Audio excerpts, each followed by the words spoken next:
السلام علیکم، میں آپ کا ہوسٹ محمد بلال فرام پاک ٹائمز۔ آج میں ایک ایسی شخصیت کے ساتھ موجود ہوں جو کہ پاکستان میں فیمس نہیں بلکہ ورلڈ وائڈ فیمس شخصیت ہے، اور اسپیشلی ان کا کہنا یہ ہے کہ انہوں نے فرقہ واریت کی دم پہ پیر رکھ دیا، اور اسپیشلی ان کی چیخوں پہ یہ چپس اور بوتل پی رہے ہیں الحمدللہ۔ اور ساتھ میں سب سے امپورٹنٹ چیز کہ یہ کسی تعارف کے محتاج نہیں۔ آپ کو پتہ ہے کہ میں کن کی بات کر رہا ہوں، انجینئر محمد علی مرزا صاحب۔ السلام علیکم جی وعلیکم السلام ورحمۃ اللہ وبرکاتہ۔ ولا حول ولا قوۃ الا باللہ، اللہم صلی علی محمد وعلی آل محمد۔ جی بلال بھائی، اللہ کا نام لے کے اپنے سوالات شروع کریں۔ اچھا علی بھائی، سب کا دین میں مطلب کہ سارے آج کل ایجوکیشن حاصل کر رہے ہیں، یونیورسٹیز میں جا رہے ہیں۔ آپ نے یونیورسٹی کی تعلیم بھی حاصل کی، ساتھ میں جو ہے وہ دین بھی حاصل کیا۔ آخر آپ کا ٹرننگ پوائنٹ کیا تھا؟ کس چیز نے آپ کو اللہ کی راہ کے لیے جو ہے وہ مجبور کیا کہ میں نے دین کا علم سیکھنا ہے؟ دین کا علم سیکھنا تو ہر مسلمان کی بیسک نیڈ بھی ہے اور اللہ تعالیٰ کی طرف سے اوبلیگیشن بھی ہے، چاہے وہ اپنی اسکول کی لائف گزار رہے یا کالج کی یا یونیورسٹی کی۔ میری زندگی میں ٹرننگ پوائنٹ اس حوالے سے تو آپ کہہ سکتے ہیں کہ میں نے دین کی تبلیغ کا کام کیسے شروع کیا۔ دین سیکھنے کا میرا خیال ہے جب سے ہوش سنبھالا ہے، اپنی آخرت کی فکر ہے۔ جب بھی کوئی ایک ذی شعور شخص اپنی زندگی میں پہلی دفعہ یہ سنتا ہے اور اس چیز کے اوپر تفکر کرتا ہے کہ اسے کسی نے پیدا کیا ہے اور مر کے اس کے حضور پیش ہو کر اپنے اعمال کا جواب دہ ہونا ہے، تو اس دن سے آپ کی لرننگ کا پروسیس شروع ہو جاتا ہے، آپ اپنی آخرت کی تیاری کرنا شروع کر دیتے ہیں۔ تو میرا خیال ہے میں بالغ ہونے سے پہلے ہی 5 وقت نماز پڑھنے کا عادی ہو چکا تھا گھر میں دینی ماحول کی وجہ سے، اور اس کے بعد پھر زیادہ جو دینی شغف آیا وہ آلموسٹ میٹرک کے لیول کے اوپر جب دعوت اسلامی میں آنا جانا شروع کیا، یہ جو الیاس قادری صاحب کی جماعت ہے دعوت اسلامی، اور پھر اس کے بعد کالج لائف کے تو 2 سال ہی تھے۔ اس کے بعد جب انجینئرنگ یونیورسٹی میں چلے گئے تو وہ 5 سال ہاسٹل میں، چونکہ آزادی ہوتی ہے، آپ گھر سے دور ہوتے ہیں، آپ کو وقت بھی کافی مل جاتا ہے اور مختلف قسم کے لوگوں کے ساتھ اٹھنے بیٹھنے کا آپ کا تجربہ بھی ہو جاتا ہے، اور آپ اپنے ٹائم کو اگر یوٹیلائز کرنا چاہیں تو اپنی تعلیم کو کمپرومائز کیے بغیر پیرلل میں آپ کتابیں پڑھ سکتے ہیں۔ چونکہ کتابیں پڑھنے کا شوق مجھے میٹرک لیول سے ہے، تو اس وقت سے پھر کتابیں پڑھنی شروع کر دیں، دین کی طرف شغف ہوا، اور پھر الحمدللہ دعوت اسلامی میں چونکہ تھے تو اسپیکنگ پاور بھی آ گئی، اسی پلیٹ فارم سے درس و بیان کا سلسلہ بھی کرنا سیکھ لیا۔ پھر جب انجینئرنگ یونیورسٹی سے فارغ ہوئے اور پریکٹیکل لائف کے اندر آئے، جاب میں نے نیسکوم میں آلموسٹ 15.5 سال کی ہے۔ جاب کے دوران جاب کی مصروفیات بہت زیادہ تھیں، اس مصروفیت کی وجہ سے میں کوئی تبلیغ والا معاملہ اتنا نہیں اس وقت کر سکا۔ سٹارٹ میں تو 5-6 سال، پھر 2007-8 کے اندر میں نے پری ڈیٹرمنٹ رزلٹس کے بغیر قرآن کا ترجمہ پڑھنا شروع کیا اور ریوزٹ کیا اپنے عقائد کو، اور اسی دوران پھر ڈاکٹر سراج صاحب سے بھی تعارف ہوا، شیخ زبیر علی زئی صاحب سے بھی، اور پیر نصیر الدین صاحب سے بھی، یہ بڑی بڑی پرسنالٹیز، مولانا اسحاق صاحب سے بھی بعد میں ہوا تعارف۔ اور اسی دوران میں نے ایک بریلویوں کی مسجد میں درس بھی شروع کیا ہوا تھا 2007-8 کے اندر۔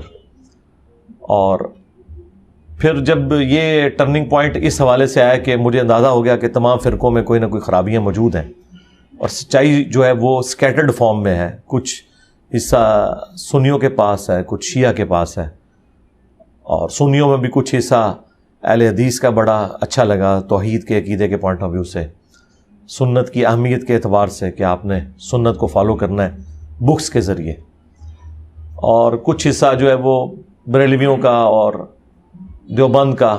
بریلویوں کے ساتھ تو ویسے ہی ایک عقیدت وابستہ تھی، شروع سے اسی مکتب فکر میں تھے۔ پھر یہی سوچا کہ اس کو جو کچھ ہم نے حاصل کیا اسے فرقہ واریت کی لعنت سے بالاتر ہو کر عوام الناس تک پہنچایا جائے۔ تو 2010 اکتوبر کے اندر باقاعدہ طور پر قرآن کلاسز شروع کی تھیں ایک چھوٹی سی اکیڈمی سے، اور اسی وقت ایک دوست نے ایک چھوٹا سا چینل بھی بنا دیا۔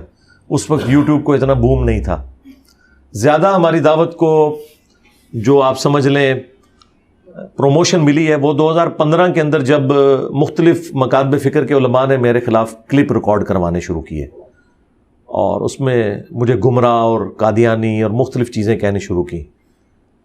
تو پھر میں نے پہلی دفعہ ریبٹل انہیں کرنا شروع کیا. ورنہ اس سے پہلے 2008 سے لے کے 2015 تک 7 سالوں میں کچھ میری ویڈیوز 2008 میں بھی ریکارڈ ہوئی ہیں, 9 میں بھی, 10 میں تو قرآن کلاسز شروع ہوئیں. ان 7 سالوں میں میں نے کبھی بھی کسی عالم دین کی تصویر لگا کے اسے ریبٹل نہیں کیا تھا. ہم تو بلکہ تھم نیلز بھی نہیں بناتے تھے.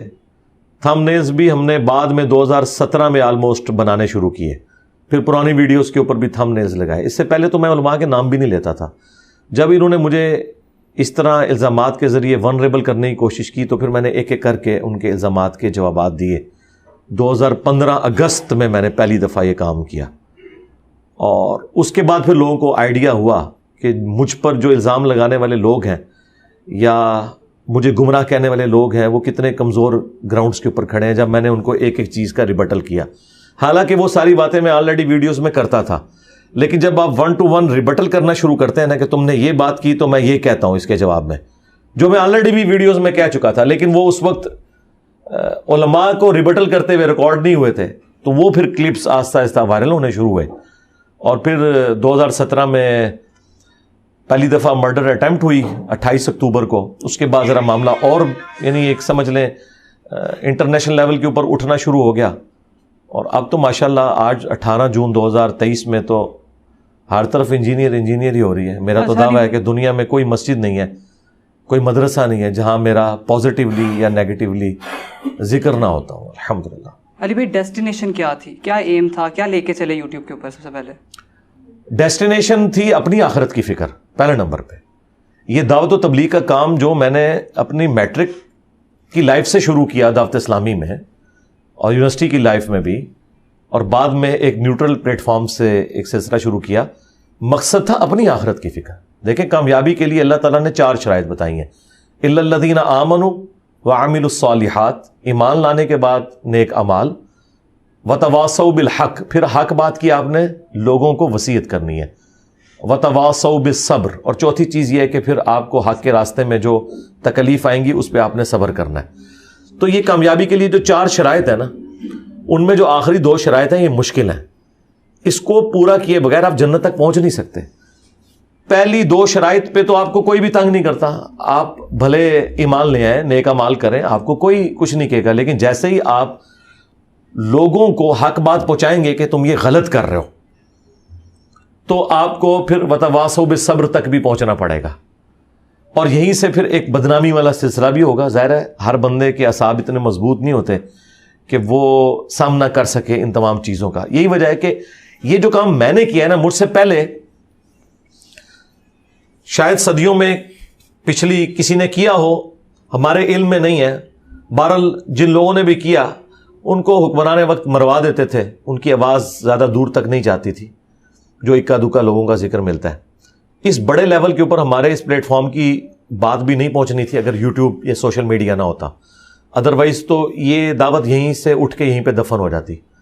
ایون آج سے 30-40 سال پہلے بھی مختلف مکاتب فکر کے جب جلسے ہوا کرتے تھے گاؤں ایریا میں, تو شہر سے گاؤں میں اور گاؤں سے شہر میں بسوں پہ لوگ آیا کرتے تھے کہ فلاں مولوی کراچی سے آیا ہوا ہے, ہم نے اس کی تقریر سننی ہے, فلاں جو ہے وہ اکاڑا سے آیا ہوا ہے, فلاں پنڈی سے آیا, اس کی تقریر سننی ہے. اور یہ تقریر سننے والوں میں ہم خود بھی ہوا کرتے تھے. میں یعنی میٹرک لائف پہ بھی میرا یہ حال تھا کہ جو ربیع الاول کے پورے مہینے کے جلسے ہوتے تھے نا جیلم کی جتنی مسجدوں میں سارے سنتا تھا. یعنی اگر 30 جلسے ہیں نا 30 مختلف مساجد میں, تو میں عشاء کی نماز وہاں پڑھتا تھا, پھر رات 12-1 بجے تک جلسہ سننا. اتنا یعنی شوقین مزاج تھا میں اس وقت بھی چیزیں سننے کے اعتبار سے. لیکن اب یہ نہیں ہے. اب ایک بندہ خواہ کسی غار میں بیٹھ کے ویڈیو ریکارڈ کرائے اور اس کے پاس انٹرنیٹ کا کنیکشن موجود ہے, تو پوری دنیا میں وہ آگ لگا سکتا ہے. مدنی آگ کی میں بات کر رہا ہوں, نیگیٹو آگ نہیں. یعنی وہ آپ کہہ لیں نور پھیلا سکتا ہے علم کا. تو یہ میرا یعنی گول تھا بیسیکلی اپنی آخرت کی فکر, کہ میں یہ بات لوگوں تک پہنچاؤں تاکہ اللہ تعالیٰ مجھے یہ نہ پوچھے کہ تمہیں جب یہ سچائی پتہ چلی تھی تم نے لوگوں کو کیوں نہیں بتائی. یہ پرائمری مقصد تھا پہلے دن, آج بھی یہی ہے. باقی ظاہر ہے کہ پھر جب آپ دعوت کا کام کرتے ہیں اس میں جو ہرڈلز آتی ہیں, اس میں بعض اوقات آپ کی ذات کو بھی کوئی ملائن کرنے کی کوشش کرتا ہے, اس کو آپ ریبٹل کرتے ہیں. وہ اس لیے نہیں کر رہے ہوتے کہ آپ نے اس سے کوئی بینیفٹ حاصل کرنا ہوتا ہے. میرے ساتھ اب ایک دعوت جڑی ہوئی ہے. اس وقت اگر میرے کردار پہ کوئی حملہ کرتا ہے تو میں اسے ریبٹل اس لیے کرتا ہوں کہ میرے ساتھ ہزاروں لاکھوں لوگوں کی آخرت وابستہ ہے. میں یعنی دین کا کام کر رہا ہوں, تبلیغ کا کام کر رہا ہوں, مجھے اگر کوئی ملائن کرتا ہے تو میں نے اسے ریبٹل تو کرنا ہے. اس کا مقصد میری کوئی اپنی عزت افزائی نہیں ہوتی, ورنہ تو میں اس سسٹم کا بینیفیشری ہوتا نا. دنیا میں جب بھی کوئی کسی قسم کی دعوت لانچ کرتا ہے اس کا بینیفیشری ہوتا ہے نا, یعنی اس سے کوئی چندہ بک بناتا ہے, کوئی مذہبی جماعت بنا لیتا ہے, کوئی پولیٹیکل جماعت بنا لیتا ہے, اس سے کوئی فائدہ حاصل کرتا ہے, اور پھر یہ سارے کے سارے معاملات وہ اپنی دنیا بنانے کے لیے اس کے اوپر کرتا ہے, مدارس کی ایک چین شروع کر دیتا ہے. تو میں نے تو اس سسٹم سے کچھ بھی حاصل نہیں کیا سوائے اس کے کہ میری اپنی لائف ونریبل ہوئی, میری فیملی کی لائف ونریبل ہوئی, میرے قریبی ٹیم ممبرس کی لائف ونریبل ہو گئی. اور میں اپنے چینل سے آج بھی اگر میں ویڈیو ایڈز کے اوپر اسے مونیٹائز کر دوں تو میں 70-80 لاکھ 1 کروڑ روپیہ بھی مہینے کا کما سکتا ہوں. آپ لوگوں کو تو پتا ہے میری ویورشپ کا لیول کیا ہے. تو ہم یہ نہیں کر رہے, اس کا مطلب ہم نے سسٹم سے کچھ حاصل نہیں کیا سوائے اس کے کہ ہم اپنی آخرت کی فکر میں. اور ظاہر ہے چونکہ نبیوں والا کام ختم نبوت کی برکت سے اس امت کو ٹرانسفر ہوا ہے تو ہم اپنے نبی کی ڈیوٹی پوری کر رہے ہیں صلی اللہ علیہ وآلہ وسلم. اچھا علی بھائی, اس ٹائم آپ کے سبسکرائبر ماشاءاللہ کافی زیادہ ہیں, آپ کتنے چاہنے والے ہیں؟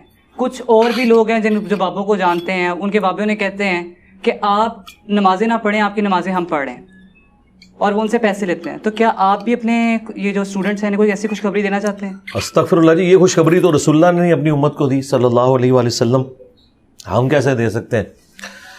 قرآن میں واضح 3 جگہ پہ ہے, سورہ یونس میں, سورہ الزمر میں, اور سورۃ الانعام میں. قل انی اخاف ان عصیت ربی عذاب یوم عظیم. اے نبی تم فرماؤ کہ بالفرض اگر میں بھی اپنے رب کی نافرمانی کروں تو مجھے بھی اس بات کا خوف ہے کہ بڑے دن کا عذاب مجھے بھی آ پکڑے گا.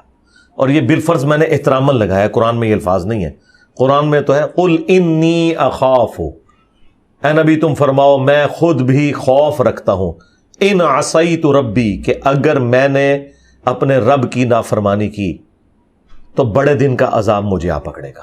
پھر بخاری مسلم میں حدیث ہے, نبی الاسلام کو جب سورۃ الشعراء میں حکم ہوا کہ اپنے قریبی رشتہ داروں کو آخرت کا ڈر سنائیں تو آپ نے اپنے چچا کو مخاطب کر کے کہا کہ اے نبی کے چچا عباس, میرے مال سے جو لینا ہے لے لے, اگر اللہ نے تجھے پکڑ لیا میں تیرے کچھ کام نہیں آؤں گا. اے نبی کی پھوپھی صفیہ, میرے مال سے جو لینا ہے لے لے, اگر اللہ کے حضور تو پکڑی گئی تو میں تیرے کچھ کام نہیں آؤں گا.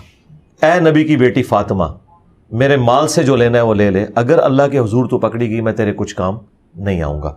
تو جب نبی علیہ السلام یہ بات کر رہے ہیں تو اس کے بعد اگر کوئی شخص یہ کہتا ہے کہ کوئی میرا مرید بن جائے تو میں جنت میں اسے اپنے ساتھ لے کے جاؤں گا, تو اس کا مطلب ہے کہ وہ اس نبی کا ماننے والا نہیں جس کی قبر مدینے میں ہے صلی اللہ علیہ وآلہ وسلم.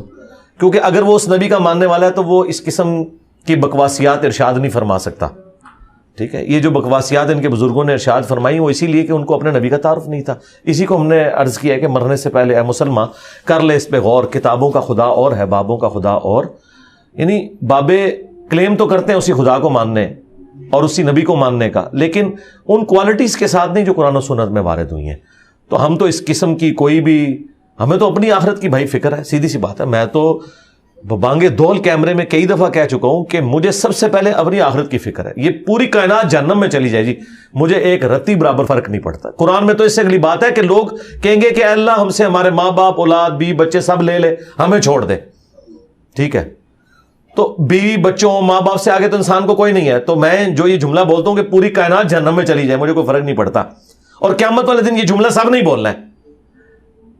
تو دنیا میں اگر ہم اتنی بڑی بات کر رہے ہیں تو اس وجہ سے کہ ہمیں اپنی آخرت کی فکر ہے, تو ہمیں تو کوئی پرواہ نہیں, سارے جنت میں جائیں جہنم میں جائیں. اصل میں ہمارے لیے سب سے زیادہ اہمیت کی حامل یہ چیز ہے کہ میں جنت میں پہنچنے میں کامیاب ہوتا ہوں کہ نہیں. اگر میں جنت میں نہ گیا تو میری طرف سے تو پوری کائنات جنت میں جائے, مجھے کیا فرق پڑتا ہے. میں تو کہتا ہوں ٹھیک ہے میری دم کٹی ہے, سارے ہی جہنم میں جائیں.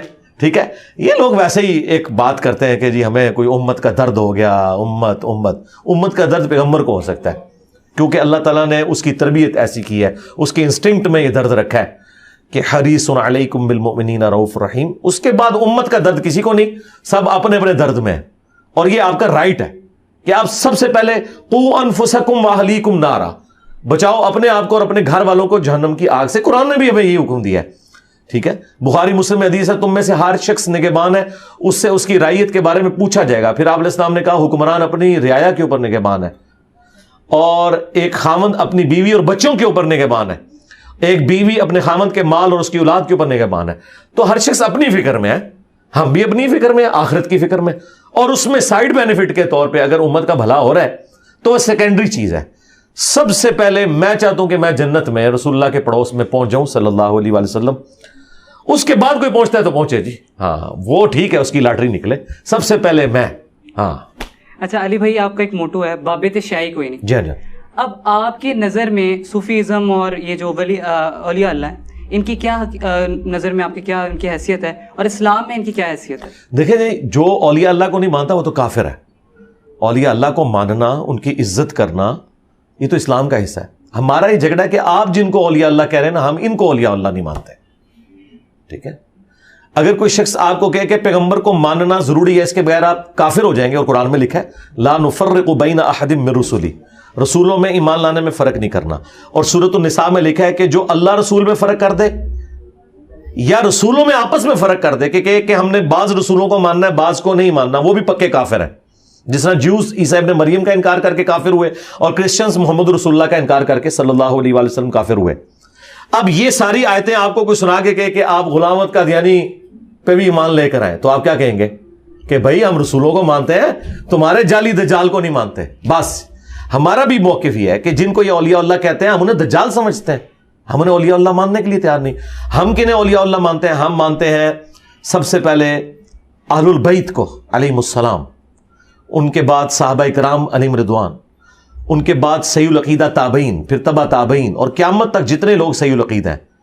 اب تبع تابعین میں آتے ہیں امام بخاری, امام مسلم, اور میں انہیں یہ رسپیکٹ دے رہا ہوں کہ ان کی کتابیں میں نے یہاں رکھی ہوئی ہیں. تو ان سارے بابوں کو ہم مانتے ہیں. ہم ان بابوں کو مانتے ہیں جو کتابوں کو مانتے ہیں اور اپنے پیغمبر کے وفادار ہیں. جو بابے اپنے پیغمبر کے غدار ہیں ان بابوں کو ہم نہیں مانتے. تو جو اولیاء اللہ واقعی اللہ کا اور اس کے نبی کا تعارف کرواتے رہے اور اپنی عبادت نہیں کروائی, وہ ہمارے سروں کا تاج ہے, اور ان کے قدموں کی خاک ہماری آنکھوں کا سرما. لیکن جو نبی کے ساتھ غداری کرتے ہیں, پھر ہم ان کے لیے کہتے ہیں کہ نبی کے جیسا ہے ہی کوئی نہیں, بابت شاہی کوئی نہیں. یعنی چونکہ ہمیں نبی سے آگے کوئی نہیں ہے, تو جو شخص بھی ہمارے نبی کا گستاخ ہے, چشتی رسول اللہ پارٹی یا اشولی رسول اللہ پارٹی, یا رسول اللہ کی باتوں سے بڑھ کر کسی اور کے فرامین کو وہ پرائورٹی دیتا ہے, یا قرآن سے بڑھ کر کسی اور چیز کو امپورٹنس دیتا ہے, تو ہم نے تو عزت اس کی اس وجہ سے تھی کہ یہ اللہ کا ولی ہے اور نبی کا امتی ہے, نبی کا وفادار سپاہی ہے. اگر نبی کے ساتھ وہ غداری کر رہا ہے تو اس کی عزت تو اسی دن ختم ہوگی نا. اسی کو میں نے عرض کیا نا, عزتیں انہوں نے اویل کی ہیں اللہ اور اس کے رسول کے نام کے اوپر, چندے بٹورے ہیں انہوں نے اللہ اور اس کے نبی کے نام کے اوپر, اور سواریاں سوار کی مکے اور مدینے کے نام کے اوپر, اور پھینکی ہیں اجمیر میں, بغداد میں, دیوبند میں اور بریلی میں. انہوں نے غداری کی ہے, تو ہم ان کو ہی نہیں مانتے. رہ گیا صوفیزم. صوفیزم جو ہے نا جی, یہ ایک پیرلل میں ایک ریلیجن ہے, ایک اسکول آف تھاٹ ہے, ایک مذہب ہے جو یہود و نصارہ میں رہبانیت کی شکل میں ایگزسٹ کرتا ہے, اور مسلمانوں میں صوفیزم کے نام کے اوپر ہے. اسے مسٹسزم کہا جاتا ہے. تو اس کا اسلام سے کوئی تعلق نہیں ہے. ہاں یہ جو صوفی تھے یہ مسلمان تھے, اسلام وہ نہیں تھا جو یہ بتا رہے تھے, یہ مسلمان تھے. تو ظاہر ہے جب یہ مسلمان ہوئے تو انہوں نے کچھ چیزیں اسلام سے اڈاپٹ کی, اور کچھ چیزیں جو ان کی چل رہی تھیں رہبانیت والی وہ اسی طریقے سے چلائیں. اب یہ آپ کو فخریہ بتاتے ہیں جی 40 سال تک عبد القادر جیلانی جو ہے وہ جنگلوں میں پتے کھاتے رہے. اب مجھے بتائیں یہ کون سے نبی کی سنت پہ عمل کیا ہے؟ بخاری مسلم میں تو ہے کہ نبی الاسلام غار ہرا میں چند دنوں کے لیے جاتے تھے, تو آپ صلی اللہ علیہ وآلہ وسلم کو سیدہ خدیجہ سلام اللہ علیہا ٹفن میں کھانا باندھ کے دیتی تھی. آپ تو پتے نہیں کھاتے تھے, اور نہ آپ بغیر کھائے پیے وہاں پہ وقت گزارتے تھے. تو یہ بزرگوں کے بارے میں کہتے ہیں جی وہ بابا دھنکا اتنا عرصہ اس نے کچھ نہیں کھایا, حالانکہ بالکل جھوٹ بول رہے ہیں. بابے دھنکے کے علاقے کے کتنے لوگ میرے اسٹوڈنٹ ہیں وہ بتا رہے ہیں کہ وہ چائے بھی پیتا تھا, سب کچھ کرتا تھا, لوگوں کے سامنے نہیں کھاتا تھا. تو سارے بابے دھوکھے دے رہے تو, ٹھیک ہے, پرانے بھی تھے نویں بھی. تو یہ بالکل جھوٹ بولتے ہیں.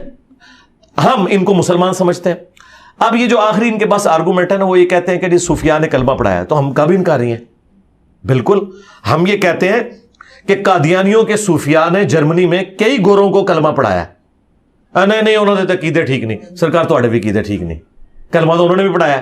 ہم کہتے ہیں کہ جی شیعہ کے کتنے علماء نے, کئی بزرگوں نے جو ہے وہ کلمہ پڑھا کے لوگوں کو مسلمان کیا ہے. آج ایران میں جو اتنے بڑے لیول کی ریولوشن ہے وہ کوئی صوفی حنفی سنی تو نہیں لے کے آیا, یا شافعی کوئی سنی تو نہیں لے کے آیا, وہ ایک شیعہ عالم لے کے آئے, کہتے ہیں نہیں ان کے عقیدے غلط ہے. تو پھر آپ یہ دلیل کیوں بناتے ہیں کہ کلمہ پڑھانا کسی کی بزرگی کی دلیل ہے؟ اور سب سے بڑھ کر ان کے اوپر جو میں سمجھتا ہوں بہت بڑی آزمائش پڑی وہ ڈاکٹر ذاکر نائک ہے. یہ کہتے تھے 90 لاکھ ہندوؤں نو کلمہ پڑھا چھڑیا, اور 90 لاکھ تو اس ٹائم بادی نہیں سی. اچھا, ڈاکٹر ذاکر نائک نے تو کیمرے میں سینکڑوں ہندوؤں کو کلمہ پڑھایا, اور اس کی پاداش میں وہ حضرت ابراہیم علیہ السلام کی طرح غریب الوطنی کی زندگی گزار رہے ہیں. تو بریلویوں نے انہیں کیوں نہیں ولی اللہ مان لیا؟ تو پتہ کیا کہیں گے, نہیں کلمہ تے پڑھایا پر عقیدے ادھر ٹھیک نہیں, تواڈے بابے دے بھی عقیدے ٹھیک نہیں بھائی, چلو نسو چکو اپنے بابے تو لے جاؤ. اچھا علی بھائی, آپ کہتے ہیں کہ ہم نے قادیانیوں کو دائرہ اسلام سے نکال دیا کیونکہ انہوں نے اپنے نام کا کلمہ پڑھایا. جی جی. تو جب چشتی رسول اللہ ناؤز باللہ اور اشرف علی تھانوی رسول اللہ ناؤز باللہ اس طرح کے کلمے پڑھائے گے تو انہیں دائرہ اسلام سے باہر کیوں نکالا جاتا؟ جی, جو ان کلموں کو صحیح سمجھتے ہیں وہ دائرہ اسلام سے خارج ہیں. ہم کب کہتے ہیں؟ اب رہ گئے پرانے لوگ جو مر چکے, ہمیں نہیں پتا, ہو سکتا ہے توبہ کر کے مرے ہو سکتا ہے ان کی کتابوں میں تحریف ہوگی ہو, تو ان کے بارے میں بھی ہم کوئی حکم نہیں لگا سکتے. ہمارے سامنے آج کوئی آ کے کہنا میں چشتی رسول اللہ کو جائز سمجھتا ہوں, میں آج اسے کافر کہتا ہوں. اب تو آپ دیکھ رہے ہیں ایک ایک کر کے وہ تو انکاری ہو گئے ہیں, ٹھیک ہے نا. انکاری ہونا ہی اس بات کی دلیل ہے کہ انہیں بھی پتا ہے یہ کفر ہے. اور بریلوی پچھلے 100 سال سے اشرف علی رسول اللہ کو کافر تو کہہ رہے ہیں, تو میں نے کوئی نئی بات تو نہیں کی ہے. تو معرفت کی بات کہہ کے اسے جب وہ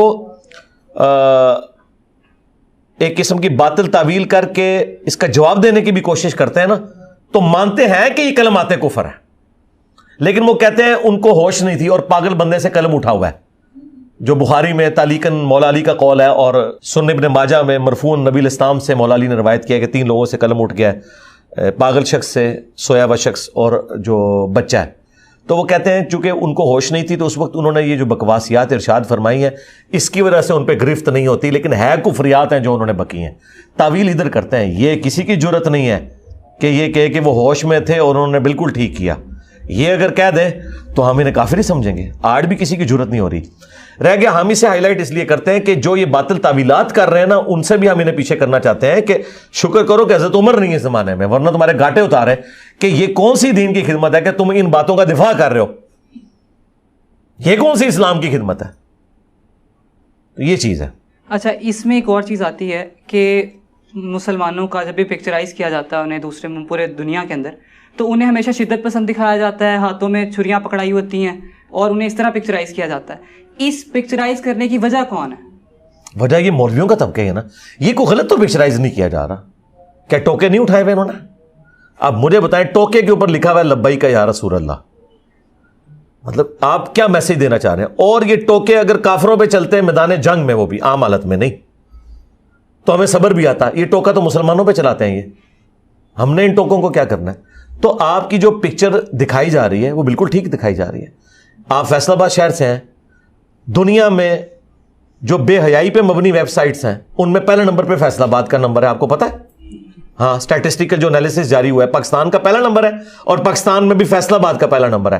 اب فیصل آباد کے لوگ یہ کہیں گے جی ہماری پکچر غلط دکھائی جا رہی ہے. بھائی کام بھی تجھے غلط کر رہے ہو, ہاں, تو پکچر تو دکھائی جائے گی. آپ کا جو امیج دکھایا جا رہا ہے وہ آپ ہیں نا. ہاں, اب آپ یہ کہیں گے نہیں میجورٹی لوگ تو ٹھیک ہیں, یہ چند لوگ ہیں جن کی وجہ سے بدنامی ہو رہی ہے. تو یہ چند لوگ جن کی وجہ سے بدنامی ہو رہی ہے وہ آپ کے ہیں نا, تو صفائی آپ نے کرنی ہے نا. ان کو جو موقع مل رہا ہے وہ ٹھیک ہے, وہ کریں گے, ان کا رائٹ ہے, ان کو چاہیے کہ آپ کی یہ بدنامی والی چیزیں دکھائیں. پھر بھی تو آپ لوگوں نے کوئی دیکھیں, اگر بریلویوں کی بدنامی ہوتی ہے مزارات پہ ڈھول ڈمکوں اور قبروں پہ سجدے کی وجہ سے, احمد بریلوی صاحب اس کو حرام سمجھتے ہیں, بریلوی علماء بھی حرام سمجھتے ہیں, تو کیا آج تک کسی مزار سے انہوں نے یہ ڈھول ڈمکے ختم کروانے کی کوشش کی ہے؟ الٹا یہ لڑ پڑیں گے. میں آپ کو بتاؤں, میں 2000 آلموسٹ 7-8 کی بات ہے, بلکہ اس سے بھی پہلے کی ہے,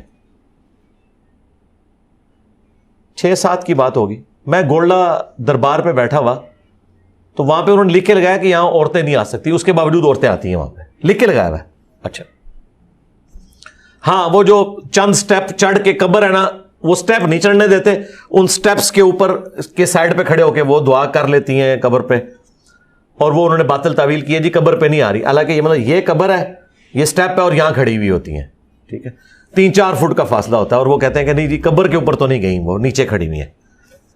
تو وہاں پہ لوگ سجدہ بھی کرتے ہیں, طواف کرتے ہیں.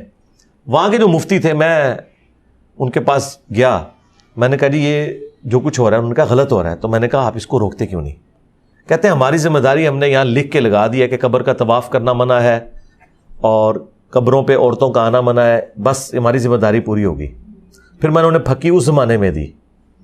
میں نے کہا اگر کوئی عورت یا مرد آ کے یہاں پہ صاحب قبر بزرگ کو گالیاں نکالنا شروع کر دیں, پھر آپ ادھر صرف لکھ کے لگائیں گے کہ یہاں بابوں کو گالیاں نکالنا منع ہے؟ کہنا جی ایسی کی تیسی ہم روکیں گے. میں نے کہا جو اللہ کو گالیاں نکال رہے ہیں شرک کر کے, قرآن میں ہے نا قریب آسمان پھٹ پڑے اور پہاڑ جو ہے وہ ریزہ ریزہ ہو جائیں اور زمین شک ہو جائے, جو شرک کرنے والے لوگ ہیں, ان دعوا للرحمن ولدا. تو اللہ کی حمیت تمہارے اندر کوئی نہیں ہے, بابوں کی حمیت ہے. تو میرا خیال ہے یہ خاموش گونگے شیطان, یہ مجرم اس سسٹم کا حصہ ہے, کیونکہ اس سسٹم کے بینیفیشری ہیں. انہیں پتہ ہے اگر ہم نے لوگوں کو ان کاموں سے روکا نا تو لوگ مزاروں پہ آنا چھوڑ دیں گے, جب آئیں گے نہیں تو چندے نہیں آئیں گے. تو وہ کہتے ہیں خیر ہے بھلے سجدہ ہی کریں, ہمیں چندے دیتے رہیں, ہمارا دربار آباد رہے. اچھا علی بھائی, 90% جو مسلم ملک ہیں ان میں فسادات پائے جاتے ہیں, سیاسی فسادات پائے جاتے ہیں. اس کی وجہ کیا ہے؟ کیا سارے اسلامک کنٹریز کے اندر یہ چیزیں پائی جا رہی ہیں؟ کبھی کوئی سیاسی پرابلم بن رہی ہے جیسے ملوکیت والا معاملہ؟ ہاں یہ بھی ایک وجہ ہے, ملوکیت بھی ایک وجہ ہے, اور زیادہ تر مسلمان ملکوں میں ہے, ظاہر ہے بدماشی ہے یہاں پہ حکمرانوں کی, اسی وجہ سے یہ سب کچھ ہو رہا ہے. اور وہ جو ڈیموکریٹک ویلیوز ہیں اور سوشل ایتھک ہے اس کو پروان نہیں چڑھنے دیتے, اس وجہ سے یہ سب کچھ ہوتا ہے. باقی اور ملکوں میں بھی فسادات ہو رہے ہیں, صرف مسلمان ملکوں میں نہیں, لیکن اسپیسیفکلی آپ کی بات بالکل ٹھیک ہے. اس کی وجہ یہ ہے کہ ان کی بدماشی ہے, اور صدیوں سے انہوں نے جو امپائرز ٹوٹی بھی ہیں تب بھی ان کے دماغ سے وہ خمار نہیں امپائرز والا جا رہا. حالانکہ ہم ملک بن چکے ہیں, انسانیت نے لرن کیا, اور اس میں سب سے یعنی آپ سمجھ لیں ماڈرن ایج میں سب سے بڑا جو بینچ مارک ہے وہ فرینچ ریولوشن تھی. فرینچ ریولوشن کے بعد انسانیت نے ٹھوکریں کھا کے یہ چیز سیکھی ہے کہ انسان آزاد ہے. اسلام نے تو بات کی تھی, خلفائے راشدین بھی اس سسٹم کو لے کے چلے, لیکن پھر ملوکیت شروع ہوگی, عرب امپیریلزم, بنو امیہ, بنو عباس. ماڈرن ایج میں اگر آپ ٹرننگ پوائنٹ کہنا انسانیت کا, وہ فرینچ ریولوشن ہے. اس کے بعد یہ ساری چیزیں سامنے آنا شروع ہوئی ہیں کہ ہر انسان کو جینے کا حق ہے, ہر بندے کا ایک ووٹ ہے, کوئی کسی انسان کو غلام نہیں بنا سکتا. پوری دنیا نے سب کچھ جو مستعار لیا ہے نا وہ ادھر سے ہی لیا ہے. علی بھائی آپ کے فیمنزم کے بارے میں کیا موقف ہے؟ یہ جو عورتوں کے حقوق کہتے ہیں ہماری جی روٹس ہماری پازیٹیو ہیں, ہم کسی غلط کسی کے بارے میں بات نہیں کر رہے, حالانکہ بے حیائی انتہا کی ان چیزوں کے. یار وہ ایک فیکٹر ہے. میں اوور آل جو ہے نا عورتوں کا جو استحصال ہو رہا ہے نا سب کانٹیننٹ کے معاشرے میں تو مطلب عورتوں کے ساتھ کھڑا ہوں اس مسئلے میں. ان کو ان کے بیسک رائٹس نہیں دیے جاتے. کتنے دیندار لوگ ہیں وہ بہنوں کی جدادیں دبا لیتے ہیں, ان کو وراثت میں حصہ نہیں دیتے. خامند جو ہے وہ اپنی بیویوں کو جائز حق نہیں دیتے, انہیں کنیزیں بنا کے رکھا ہوا ہے. خود باہر کے ملکوں میں بیٹھے ہوئے ہیں, یہاں ماں باپ کے لیے ایک نوکرانی ہے وہ بیاہ کے دے جاتے ہیں, ٹھیک ہے, اور وہ ان کی ڈانٹیں بھی کھاتی ہے. اور پھر ان خامدوں کی بہنیں جب بچوں سمیت آ کے چھٹیاں یہاں گزارنے آتی ہیں ان کے برتن بھی وہ مانجتی ہیں. تو اوور آل یہ جو کچھ 8 مارچ کے دن ہو رہا ہے اس میں بے حیائی والا فیکٹر ایک سائڈ پہ کرتے ہیں, باقی ساری ڈیمانڈیں تو ان کی ٹھیک ہے. چلیں اچھا اب ٹاپک نمبر 2 کی طرف چلتے ہیں, جو کہ اہل بیت, حدیث اور جو اصحاب کے اوپر ہے. جی جی. اچھا اس میں علی بھائی سب سے پہلا فیکٹر یہ آتا ہے کہ جو حضرت علی کا مقام ہے, جن کے بارے میں نبی صلی اللہ علیہ وسلم فرمایا من کنت مولا فعلی مولا, ٹھیک ہے. اس سے پہلے ایک قرآن کی آیت بھی پڑھی جیسے وہ آقا بنا دیا, مولا بنا دیا, جو اپنے النبی اولی بالمؤمنین من انفسہم. اس کے بعد پھر خیبر کے موقع پہ جھنڈا دیا. اب یہ معاملات اتنے زیادہ اٹیچ نبی صلی اللہ علیہ وسلم کے ساتھ, صلی اللہ علیہ وسلم, اوپر سے نبی کے اہل بیت, تو اب آیا حضرت علی سے اگر کوئی دشمنی لیتا ہے, کیونکہ آقا اگر میں تمہارا مولا تو وہ بھی تمہارا مولا, تو اس سے کیا مقصد ہے کہ کس سے دشمنی لی؟ اگر حضرت علی سے دشمنی لی تو رسول اللہ سے دشمنی ہے. یہ تو حدیث بھی ہے, اے اللہ اس سے محبت رکھ جو علی سے محبت رکھے, اس سے دشمنی رکھ جو علی سے دشمنی رکھے. یہ تو حدیث موجود ہے مسند احمد کے اندر اور سنن نسائی الکبریٰ کے اندر, اور مسلم شریف میں حدیث ہے علی سے محبت نہیں رکھے گا مگر مؤمن, علی سے بغض نہیں رکھے گا مگر منافق. اب اس کی کورالریز بنا کے کسی شخص کو حضرت علی کی مخالفت کی وجہ سے منافق یا کافر کہنا, یہ چیز غلط ہے. اس کی وجہ یہ ہے جب تک ہمیں وحی کی تائید حاصل نہیں ہوگی نا, اور وہ رسول اللہ کے بعد ممکن نہیں صلی اللہ علیہ وآلہ وسلم, ہم یہ ڈفرنس نہیں کر سکتے کہ اس شخص نے جو حضرت علی کے ساتھ دشمنی یا لڑائی کی ہے یہ ان کے بغض میں کی ہے یا دنیا کی محبت سے مغلوب ہو کے کی ہے. کیونکہ دو فیکٹر ہیں نا کہ بندہ دنیا کی محبت میں مغلوب ہو کے کوئی کام کرتا ہے. اب مجھے بتائیں, بڑے بڑے نیک لوگ دنیا کی لذت کی وجہ سے اگر گناہ کا کام کر بیٹھے, ہم یہ تو نہیں کہیں گے کہ وہ اللہ سے بغض رکھتے ہیں. ہاں, اللہ سے بغض نہیں تھا, شیطان کہتے چڑھ گئے, وقتی طور پہ شہوت کا شکار ہو گئے, یا دنیا کی محبت کی وجہ سے دنیا کی منفعت کی خاطر, دنیا کے مال کی خاطر ڈی ٹریک ہو گئے, انٹینشن پیچھے بری نہیں تھی. تو آج کی ڈیٹ میں چونکہ ہمیں وحی کی تائید حاصل نہیں ہے, لہٰذا جو لوگ بھی حضرت علی کے مخالفین ہیں, ایون خوارج بھی ہیں, انہیں بھی ہم منافق نہیں کہتے. اس کی وجہ ہے کہ دیکھیں حضرت علی کا سب سے بڑھ کر دفاع تو حضرت علی خود کر سکتے تھے نا. خوارج وہ ہیں جن کے بارے میں بخاری مسلم میں حدیث موجود ہے کہ وہ دین سے ایسے نکل جائیں گے جیسے تیر شکار سے, اور مولا علی خود ان احادیث کے راوی ہیں. مسند احمد میں حدیث ہے خوارج جہنم کے کتے ہیں, یعنی جہنم میں بھی پہنچے ہوئے ہیں.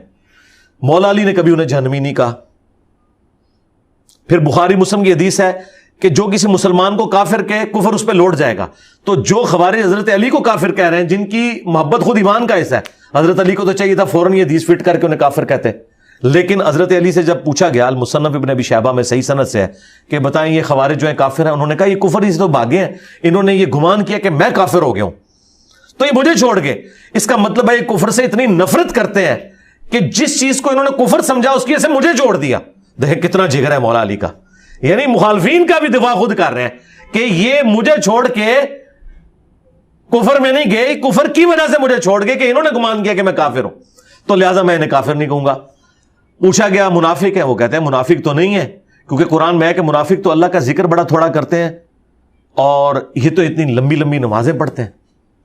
پھر پوچھا گیا اگر کافر بھی نہیں منافق بھی نہیں تو کیا ہے, تو انہوں نے کہا کہ یہ ایک جماعت ہے جنہوں نے ہم سے بغاوت کی ہے, ہمارا ہی حصہ ہے, ہم سے بغاوت کی ہے. کیونکہ اگر کوئی کافر نہ ہو منافق نہ ہو تو تیسری کیٹیگری مسلمان کی ہے, چوتھی کیٹیگری اسلام میں کوئی نہیں ہے. سورہ بقرہ میں 3 گروہ آئے ہیں, کافر, منافق اور اہل ایمان. ہاں اہل ایمان میں کیٹیگریز ہو سکتی ہیں, ڈھیلے مسلمان, کمزور مسلمان, اس میں آپ کر سکتے, لیکن ہے مسلمان کیونکہ وہ اہل قبلہ بھی تھے, اہل کلمہ بھی تھے, اور وہ 12,000 کے قریب پہلے لوگ تھے, بعد میں کچھ طائب بھی ہو گئے, حضرت علی کے خود ساتھیوں میں سے تھے وہ. تو حضرت علی نے انہیں کافر نہیں کہا, منافق نہیں کہا.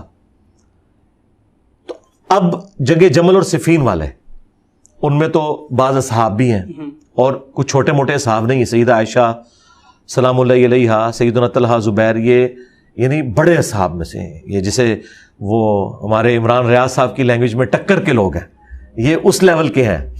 ٹھیک ہے, دوسری طرف چلے آپ کہہ سکتے ہیں کہ وہ طلقاء ہیں, بعد والے لوگ ہیں, لیکن یہ تو بڑے یعنی بڑے لیول کے مسلمان ہیں. مگر جب علی بھائی آپ کو پتہ ہے کہ حضرت علی کی کیا فضیلتیں ہیں, آپ کے سامنے نبی صلی اللہ علیہ وسلم کی اتنی ساری حدیثیں آئی ہیں, اس میں کون شخص جرأت کر سکتا ہے کہ اس شخص سے جنگ لے جس کے بارے میں نبی صلی اللہ علیہ وسلم اتنی فضیلتیں بتائی ہوں؟ جی جرأت کر سکتا ہے نا, کیونکہ شیطان جو ہے نا وہ ان سے زیادہ طاقتور ہے نا. کوئی صحابی یہ تو نہیں کہہ سکتا میں شیطان سے زیادہ طاقتور ہوں, کیونکہ شیطان تو صحابہ کو بھی وسوسے دلاتا ہے, وہ تو پیغمبر ہی محفوظ ہے نا. اور وہ بھی بخاری مسلم میں آئے جب نبی علیہ السلام نے فرمایا نا کہ ہر انسان کے ساتھ ایک شیطان اور ایک فرشتہ ہے, تو صحابہ نے جرأت کر کے پوچھا آپ کے ساتھ؟ فرمایا ہاں میرے ساتھ تھا, لیکن میرا شیطان اللہ نے مغلوب کر دیا, مجھے نیکی کا مشورہ دیتا ہے. تو نبی علیہ السلام کے ساتھ جو شیطان تھا وہ تو ہو گیا مسلمان, باقی جس کے ساتھ بھی شیطان لگا ہوا ہے وہ ظاہر ہے وہ اپنی شیطنت کرے گا, تو انسان نفس سے مغلوب تو ہوتا ہے. اب آپ نے یہ بات کی, میں تو اس سے بڑی مثال دیتا ہوں. مجھے بتائیں حضرت علی کے ساتھ غداری کرنا یہ بڑا جرم ہے, یا رسول اللہ کے ساتھ غداری کرنا بڑا جرم ہے؟ رسول اللہ صلی اللہ علیہ وسلم. تو ابن ابی بلتا نے کس کے ساتھ غداری کی ہے؟ رسول اللہ. اور بدری صحابی ہے, بدری صحابی, بخاری مسلم میں آیا ہے کہ بدری صحابہ میں سے ہے, اور اس نے نبی علیہ السلام کا راز لیک کر دیا کہ مشرکین عرب کو خط لکھ دیا کہ آپ کے اوپر رسول اللہ حملہ آور ہونے والے ہیں, اور یہ جو میں نے راز لیک کیا ہے نا اس کے بدلے میں تم میرے اہل و عیال اور میرے مال و دولت کا تم نے حفاظت کرنی ہے. اور وہ اللہ تعالیٰ نے وحی کے ذریعے نبی علیہ السلام کو بتایا. آپ نے حضرت علی اور چند ساتھیوں کو بھیجا, ایک مقام پہ اس عورت کو گرفتار کیا. آپ نے فرمایا وہ عورت ہے, اس کے پاس ہے. اب اس عورت کی جب تلاشی لی گئی تو خط نہیں نکل رہا تھا, تو حضرت علی نے کہا کہ جس شخص نے مجھے بھیجا ہے نہ وہ جھوٹا ہے اور نہ وہ جھوٹا ہے جس نے اسے خبر دی. یعنی مولا علی کا علم غیب کا عقیدہ بھی یہ تھا کہ حضور علم غیب نہیں جانتے, اللہ ان کو بتاتا ہے. ٹھیک ہے, میں ساتھ ساتھ کلیئر کر رہا ہوں. تو بابد شاہی کوئی نہیں نا, تو اگر تیرے کپڑے بھی اتروانے پڑے تو اترواؤں گا, بتا وہ خط کدھر ہے. تو اس نے پھر اپنے جوڑے سے خط کھولا. اب وہ خط حضور کی بارگاہ میں آیا. بخاری مسلم کے الفاظ ہیں کہ حضرت عمر نے کہا یا رسول اللہ اجازت دیں میں اس کا گلا کاٹ دوں. اب حضرت عمر کا ریاکشن بالکل جینون تھا, نبی کے ساتھ غداری کی. آپ نے فرمایا کہ عمر چھوڑ دو, اللہ تعالیٰ نے اصحاب بدر کی اگلی پچھلی غلطیاں معاف کر دی ہیں, اور یہ سب کچھ دنیا کی محبت کے غلبے کی وجہ سے ہوا. کیونکہ سورہ ممتحنہ میں پھر وہ آیات نازل ہوئی کہ تم لوگوں نے اللہ رسول کے دشمنوں کو اپنا دوست بنا لیا ہے, تمہارا ایمان کامل نہیں ہو سکتا جب تک کہ تم اپنی ٹاپ پرائرٹی اللہ رسول کو نہیں بنا لیتے اور دشمنوں سے اعلان برات نہیں کرتے. یہ ابن ابی بلتہ کے بارے میں آیات سورہ ممتحنہ کی نازل ہوئی, اور اس سے ایک اور مسئلہ نکلا جو امت کے لیے امام بخاری نے ایک ایسا مسئلہ اس سے اخذ کیا کہ جس کی وجہ سے میں سمجھتا ہوں کہ سنی شیعہ جو یہ قتل و غارت ہے ختم ہو سکتا ہے. امام بخاری نے اس حدیث کو چیپٹر کی ہیڈنگ میں لکھ کے نا اس سے رزلٹ نکالا کہ اگر کوئی شخص اپنے علم کی بنیاد پہ کسی مومن کو کافر کہہ لے تو وہ کافر نہیں ہوگا. حضرت عمر نے ایک بدری صحابی کو کافر کہا اور کفر نہیں لوٹا, تو آج اگر حضرت ابوبکر عمر کو کوئی کافر کہہ لے تو کفر کیسے لوٹ جائے گا؟ اگر حضرت عمر ایک بدری کو کافر کہے تو ان پہ کفر نہیں لوٹتا. کیوں؟ انہوں نے رزلٹ یہ نکالا کہ اس نے نبی کے ساتھ غداری کی ہے تو یہ کافر ہے, اور پھر حضرت عمر سے حضور نے توبہ بھی نہیں کروائی. آج بھی اگر کسی تک کوئی غلط انفارمیشن پہنچی اور اس نے یہ گمان کیا کہ فاطمہ کے قاتل نعوذ باللہ حضرت عمر ہے اور اس کی وجہ سے حضرت عمر کو وہ کافر کہتا ہے, تو ہم اس کی اصلاح کی کوشش کریں گے, اسے کافر نہیں کہیں گے کیونکہ اس تک انفارمیشن ہی غلط پہنچی. تو امام بخاری نے یہ لکھا ہے کہ اگر کوئی کسی صحابی کو کافر کہہ لے اس پہ کفر نہیں لوٹے گا اپنی غلط فہمی کی وجہ سے. یہ رزلٹ امام بخاری نے نکالا ہے, میں نے بیان کیا, یہ سارے میرے پیچھے پڑ گئے. تو اچھا ہو گیا, اس کے بعد آپ کو پتا چل گیا انہوں نے بخاری بھی کو نہیں پڑھی ہوئی, نہ وہابیوں نے پڑھی ہوئی ہے نہ سنیوں نے پڑھی ہوئی ہے. بخاری بھی میں ان کو آگے پڑھا رہا ہوں.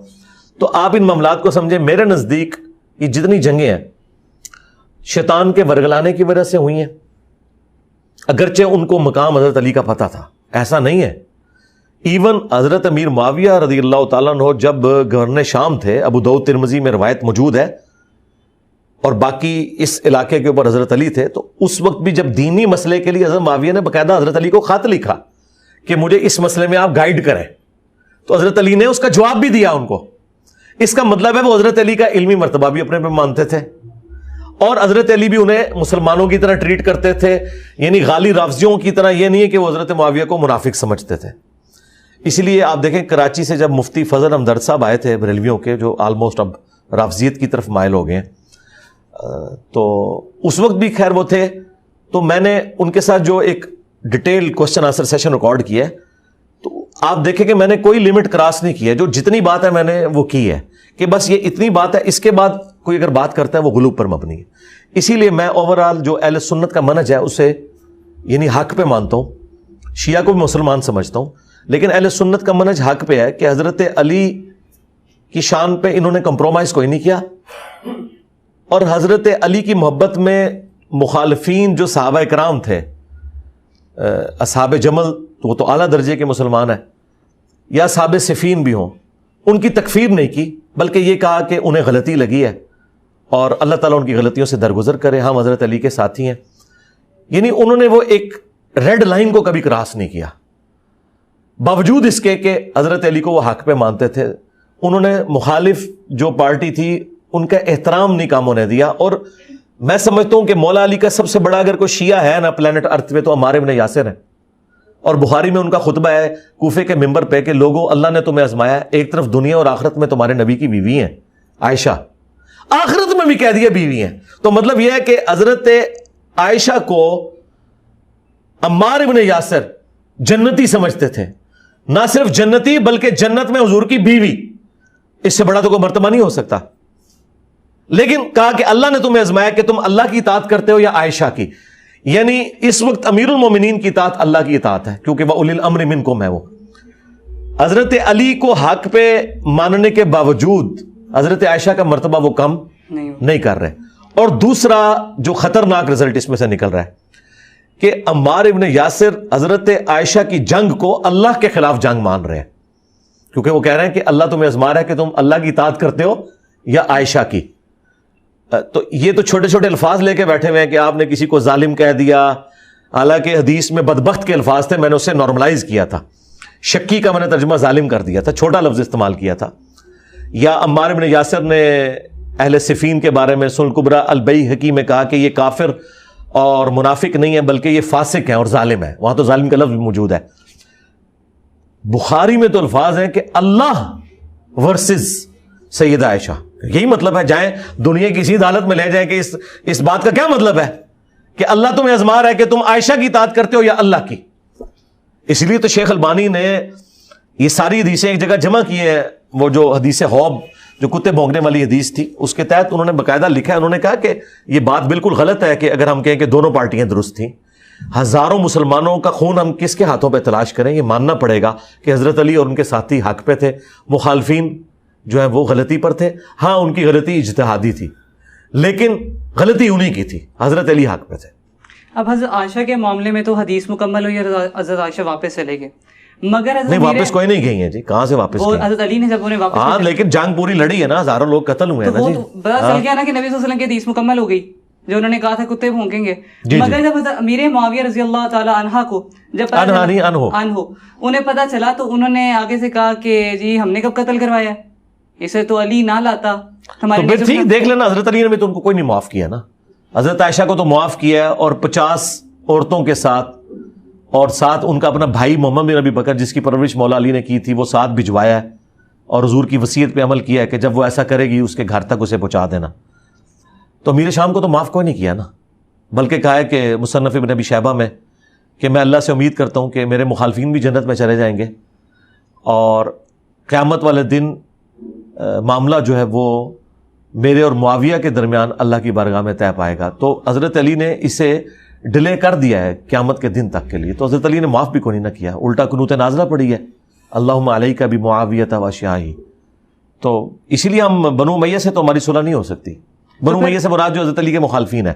بنو امیہ میں کئی لوگ جنگ صفین میں حضرت علی کے ساتھی بھی تھے، ان کو تو ہم رضی اللہ عنہ کہتے ہیں، ان کو تو ہم احترام سے رضی اللہ عنہ تو خیر ان کو بھی کہہ رہے ہوتے ہیں، لیکن ان کو تو ہم شیعان علی میں سے مانتے ہیں. تو اب اس معاملے پہ اب دیکھیں دونوں طرف الگ الگ بات آ رہی ہے حضرت عائشہ کے بعد، تو یہ دونوں معاملے مل تو نہیں سکتے؟ نہیں مل نہیں سکتے، یہ 2 نمبری ہے اس کو ملانا. آج تک کسی نے ملایا بھی نہیں ہے، بالکل نہیں ملایا. اس لیے آپ دیکھیں کہ جو عموماً ٹرم بولی گئی ہے نا سختی کے ساتھ، باغی کی ٹرم وہ اصحاب صفین پہ بولی گئی ہے. اگرچہ اصحاب جبل بھی باغی تھے، پولیٹیکل تو باغی ہے نا جی، ٹی ٹی پی تھے نا اس زمانے کے. میں نے ان کا نام رکھا ہے بنو امیہ ٹی ٹی پی تھے، کیونکہ ریٹ آف دی گورنمنٹ کو قائم کرنے کے لیے جب خلیفہ وقت تلوار اٹھاتا ہے کسی پارٹی اور جتھے کے خلاف جو قانون کو ہاتھ میں لیتا ہے، اور قانون کو ایسا ہاتھ میں لے رہا ہے کہ مکے سے قافلہ لے کے بجائے حضرت علی کے پاس آ کے دھرنا دیتے، وہ بصرے پہنچ گئے ہیں کہ ہم خود بدلہ لیں گے حضرت عثمان کے مخالفین سے. اس طرح تو حضرت علی کس طرح اجازت دے سکتے تھے؟ لیکن پھر بھی ان کے معاملے میں ہم سافٹ ہوتے ہیں. پولیٹیکل وہ باغی ہیں.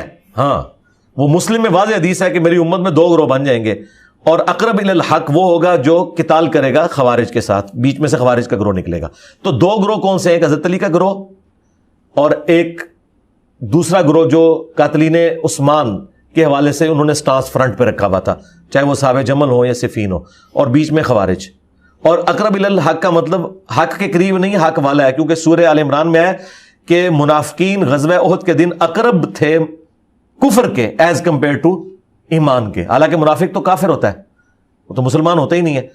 یہ ایک محاورتاً جملہ بولا گیا. تو جو اصحاب جمل ہے چونکہ انہوں نے رجوع کیا، حضرت طلحہ بھی جنگ چھوڑ گئے، حضرت زبیر نے بھی جنگ چھوڑ دی اور انہیں شرمندگی تھی، تو اس لیے وہ تو رجوع کی طرف چلے گئے. عائشہ کا بھی رجوع آ گیا، اس لیے ان کے بارے میں لوگ تھوڑا سافٹ گفتگو کرتے ہیں. ادروائز پولیٹیکلی جو خلیفہ وقت کے خلاف کھڑا ہوتا ہے وہ باغی ہے، لیکن یہ بغاوت اسلام سے نہیں بلکہ پولیٹیکل ٹرم میں بغاوت ہے. یہ کوئی کفر والا مسئلہ نہیں ہے. وہ قرآن میں ہے 2 مسلمانوں کے گروہ اگر لڑ پڑیں اور اگر ایک گروہ باغی ہوتا ہے اس کو تلوار کے ذریعے آمادہ کرو. اللہ نے قرآن میں ایسے گروہ کو مسلمان کہا ہے، تو مسلمان بھی مسلمان سے لڑ سکتا ہے. وہ پولیٹیکل ٹرم میں اس کے لیے بغاوت کا لفظ قرآن، یہ کہتے ہیں باغی لکھا ہے، قرآن میں لکھا ہوا ہے. حضرت علی نے سورہ حجرات کی آیت نمبر 9 کے تحت جو جنگ جمل لڑی ہے وہ قرآن میں لکھا ہوا تھا کہ اگر گروہ باغی ہو جائے تو آپ نے اس سے قتال کرنا ہے، تو آپ نے قتال کیا ہے. تو یہ جو قتال ہے یہ پولیٹیکل ٹرم میں باغی ہے، لیکن جو اصحاب صفین ہیں ان لوگوں نے چونکہ توبہ نہیں کی ہے، لہٰذا ہم جو صحابیت والا احترام ہے وہ اپنی جگہ کرتے ہیں، لیکن ظاہر ہے ان کا سٹیٹس جو ہے وہ اصحاب جمل والا تو نہیں ہو سکتا۔ اچھا، جب آپ ماموں پارٹی کہتے ہیں اہل حدیثوں کو، دوسرے فرقوں کو، تو ان کی ایک دم پہ پاؤں آ جاتا ہے اور وہ چیختے ہیں اس بات پہ، تو کیا وہ آپ کے ماموں نہیں؟ میرے ماموں بھی ہیں، لیکن مسئلہ یہ ہے کہ میرے ماموں تو 30 سے زیادہ ہیں۔ عبداللہ بن عمر کیا ماموں نہیں ہیں جنہیں بنو امیہ نے قتل کیا؟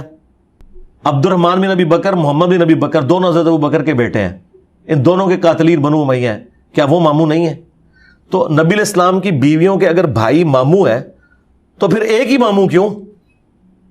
آج تک میں نے تو نہیں سنا کہ امت کے ماموں محمد بن ابی بکر، اس لیے کہ وہ حضرت علی کے ساتھی تھے جنگ جمل میں، اور حضرت عائشہ اپنی بہن کو سمجھاتے تھے کہ تو یہ کام نہ کر، اس لیے تو اب ماموں بھی تو انہوں نے پکڑ، تو یہ ماموں اگر وہ والا ماموں ہوتا تو 30 ماموں کو مانتے ہیں، یہ ایک ماموں کو مانتے ہیں، وہ ان کا ماموں ہے، ٹھیک ہے؟ ہم جنرل سارے ماموں کو مانتے ہیں۔ اور پھر اس سے اگلی بات، حضرت علی کو کیوں نہیں کہتے ہیں امت کا چچا؟ کیا نبی علیہ السلام کے چچا زاد بھائی نہیں ہیں حضرت علی؟ انہیں کیوں نہیں کہتے ہیں امت کے چچا؟ کبھی سنا ہے آپ نے امت کا چچا؟ یہ امت کا ماموں انہوں نے اس لیے بنایا تاکہ امت کو ماموں بنائے، کہ انہیں جب پتا چلا کہ فضیلتی اور کوئی نہیں ہے، چلو حضور کے ساتھ دوستی جوڑ دو۔ اور یہ دوستی ایسے جوڑی کہ جب یہ رشتہ قائم ہوا تھا ام حبیبہ کا، اس وقت تو یہ ماموں اور امت کے نانا وہ تو کافر تھے، اور وہ اس اپنی بہن سے یا اپنے بیٹی سے ان کے والد لڑتے تھے کہ تم حضور کی غلام کیوں بن گئی ہو۔ تو اس رشتے کی بعد میں انہوں نے عزت ویل کرنی شروع کر دی ہے جس رشتے کی وجہ سے مخالف تھے اس بہن کے۔ تو میرا خیال ہے کتنا مذہب کا خیز یہ میم ہی کو بن سکتی ہے اس کے اوپر، کہ اندازہ کرو کہ جس عورت کی وجہ سے آج آپ عزت ویل کر رہے ہو، اس عورت کے ساتھ تو آپ نے دشمنی کی تھی جب وہ حضور کی بیوی بنی اور حضور پر ایمان لے کے آئی، ٹھیک ہے؟ اور یہ اتنی سینئر خاتون ہے ام حبیبہ سلام اللہ علیہا، یہ تو ہجرت حبشہ کی ہیں، اور جب ہم ماموں کی بات کرتے ہیں فوراً ام حبیبہ کو لے آتے ہیں بیچ میں۔ اللہ کے بندو، اللہ سے ڈر جاؤ، ام حبیبہ کا کیا لینا دینا ابو سفیان اور حضرت معاویہ کے ساتھ رضی اللہ عنہما وعلیہم السلام؟ بھئی یہ لوگ تو ام حبیبہ کے مخالف تھے جب انہوں نے اسلام قبول کیا، بعد میں اسلام قبول کر کے آپ نے رشتہ داریاں، یہ تو تب ہوتا کہ جب انہوں نے بڑی محبت اور پیار کے ساتھ حضور کو رشتہ یہ دیا ہوا ہوتا، تو دشمن تھے۔ آپ نے وہ سنا نہیں ہے جب صلح حدیبیہ کے بعد ایک دفعہ جب حضرت ابو سفیان آئے تھے حضور علیہ السلام سے ملاقات کرنے، تو ام حبیبہ نے وہ بستر سمیٹ لیا تھا اور کہا تھا آپ ادھر نہیں بیٹھ سکتے، یہ رسول اللہ کا بستر ہے، اپنے باپ کو نہیں بیٹھنے دیا۔ ان کا آپس میں تو یہ ریلیشن شپ تھا، بعد میں آپ نے پکڑ کے انہی رشتوں کے اوپر عزتیں ویل کرنی شروع کر دی ہیں۔ میرا خیال ہے اس پہ میمز ہی بنانی چاہیے۔ کافروں کو یار شکر ہے کافروں کو اردو نہیں آتی، تمہیں انگریزی نہیں آتی، ورنہ تمہارا مذاق اڑاتے کہ تم کون سی دور دراز کی چیزیں جوڑتے ہو، اور پھر مجھے موقع دیتے ہو کہ میں اس طرح کی باتیں تم پہ کروں۔ بس عقل پہ ہی ماتم کیا جا سکتا ہے۔ نبی صلی اللہ علیہ وسلم نے حضرت عمر کو کہا تو یہ تیری مار ہوئے، کیا یہ بد دعا ہے؟ محاورتاً ہے، یہ بد دعا نہیں ہے۔ جو چیزیں عرب کے محاورے میں بولی جاتی ہیں نا، اس کے علاوہ بھی اور محاورے ہیں، تیری ماں تجھے گم پائے، وہی حق بھی بولتے ہیں، جیسے امیہ بھی کہتے ہیں تیرا بیڑا غرق، تو یہ بدوا نہیں دے رہے ہوتے۔ اگر تو محاورتاً ہے تو پھر تو ٹھیک ہے، لیکن اگر یہ واقعی کوئی بدعا کے طور پر ہے، اس کیس میں تو نہیں ہے لیکن بعض جگہوں پہ بدعا کے طور پہ بھی ہے، تو وہ پھر بدعائی شمار کی جاتی ہے، الا یہ کہ وہ بدعا نبی علیہ السلام اس کو ریورس کروا دیں، یا آپ کو کوئی ایسا افیکٹ نظر آ جائے اس حوالے سے، کیونکہ مسلم میں حدیث ہے کہ میں بھی انسان ہوں، اے اللہ اگر میں کسی کو بدعا دوں اور وہ اس کا اہل نہ ہو تو اسے دعا بنا دینا، لیکن ساتھ بولا ہے اگر وہ اس کا اہل نہ ہو، اگر وہ بدعا کا اہل ہے تو اسے وہ پھر بدعا دے گی۔ اچھا، تو لہٰذا اگر نبی علیہ السلام نے کسی کو بدعا دی ہے، وہ اہل ہے تو بدعا لگی اسے، اور اگر دعا دی ہے تو دعا لگی۔ جس طرح حضرت انس بن مالک کو آپ نے دعا دی تھی کہ تیری کثرت اولاد ہو، تو وہ کہتے ہیں 100 سے زیادہ بچے تو میری اپنی نسل میں جو میں دفنا چکا ہوں، اتنی اولاد ہوئی ہے، عمر بھی اتنی ہوئی، 100 سے زیادہ، 110 سال تک وہ زندہ رہے، اور 93 ہجری میں بصرہ میں سب سے آخر میں جو فوت ہوئے صحابی بصرہ میں، اس میں حضرت انس ابن مالک شامل تھے. تو اس طرح دعائیں لگی بھی ہیں, لیکن بعض لوگوں کو نبی الاسلام نے بدعا دی ہے اور وہ بدعا ان کو پھر لگی ہے, اسی طریقے سے لگی ہے. اچھا, سارے کہتے ہیں رضی اللہ و رضوا عنہ سورۃ التوبہ کی, یہ بدعا میں بتا دیتا ہوں نا کس کو لگی ہے, ماموں کو ہی لگی ہے, خدا اس کا پیٹ نہ بھرے. ہاں, دلائل النبوہ امام بہقی میں راوی کے الفاظ ہیں کہ پھر پوری زندگی ان کا پیٹ نہیں بھرا تھا, ممبر پہ سب سے پہلے بیٹھ کے. ہاں, تو یہ واضح موجود ہے. یہ کہاں سے, جہاں سے لے کے آتا ہے کانا یکتب الوحی, تو اس کے ساتھ ہی لکھا ہوا ہے کہ پھر پوری زندگی ان کا پیٹ نہیں بھرا, کیونکہ نبی الاسلام نے ان کے بارے. اور دلائل النبوہ کا مطلب ہے نبوت کی دلیل. دلائل النبوہ کتاب میں حضور کی پیش گوئی ہیں جو پوری ہوئی ہیں, جو معجزات ہیں. ان سے پوچھے اس حدیث میں کون سی پیش گوئی ہے کہ خدا اس کا پیٹ نہ بھرے, کہ واقعی نہیں پیٹ بھرا گیا. اور اگر یہ کہتے ہیں دعا بن گیا تھا, پھر ہونا چاہیے تھا کہ وہ ایک لقمہ کھاتے تھے ان کا پیٹ بھر جاتا تھا. یہاں تو ہے کہ وہ 7 دفعہ کھانا کھاتے تھے پھر بھی پیٹ نہیں بھرتا تھا, تو بدوائی لگی. اچھا, سورۃ التوبہ کے اندر سارے کہتے ہیں رضی اللہ و رضوا عنہ, اس میں سارے صحابہ آ گئے, اس کے اصل اصحاب ہیں کون؟ دیکھیں سورہ توبہ میں یہ تو سارے صحاب کو کہتے ہیں, میں تو کہتا ہوں قیامت تک آخری آنے والا مسلمان بھی رضی اللہ عنہم میں شامل ہے, اگر وہ واقعی اس طرح ہو, کیونکہ اس میں ہے والسابقون الاولون من المہاجرین والانصار, جو پہلے سبقت لے گئے مہاجرین میں سے بھی اور انصار میں سے, اور جنہوں نے احسان کے ساتھ ان کی پیروی کی, ان سے اللہ راضی ہے. جی, جنہوں نے جو سابقون الاولون شروع کے مسلمانوں کی احسان کے ساتھ پیروی کی ہے, خواہ وہ ان کے بعد مسلمان ہوئے اور صحابی بنے, خواہ وہ نبی اسلام کی وفات کے بعد مسلمان ہوئے, خواہ آج ہو رہے ہیں خواہ قیامت تک ہوں گے, وہ سب کے سب اس میں شامل ہیں, سب سے اللہ راضی ہے. لیکن شرط یہ ہے کہ احسان کے ساتھ پیروی کی ہو. اب یہ نہیں ہو سکتا کہ جن کی مثال دی جا رہی ہے ان کو قتل کرنے والا بھی اسی کی کیٹیگری میں فال کر جائے, یہ نہیں ہو سکتا. اچھا, حدیث کے ٹاپک میں میرا ایک پاس سوال آتا ہے کہ ابھی تقی عثمانی صاحب کے جو بھائی کی ڈیتھ ہوئی تھی, تو انہوں نے اپنے بھائی کا جنازہ سورہ فاتحہ پڑھ کے پڑھایا. جی جی. تو جب ان سے پوچھا گیا تو انہوں نے کہا کہ میں تمہیں بتانا چاہتا ہوں کہ یہ حدیث میں ہے. تو اس سے پہلے جتنے بھی ان کے مسلک نے جنازے پڑھائے یا انہوں نے پڑھائے, وہ کہاں گئے؟ میرا خیال ہے ان سے پہلے بھی مفتی تقی عثمانی صاحب فاتحہ پڑھتے ہوں گے, اسپیکر نہیں لگا ہوا تھا, اسپیکر سے آواز پہلی دفعہ لیک ہو گئی ہے. اپنے جنازے تو فاتحہ کے ساتھ پڑھتے ہوں گے. اور میں آپ کو بتاؤں ان کے پرانے بزرگ بھی یہی کچھ تھے.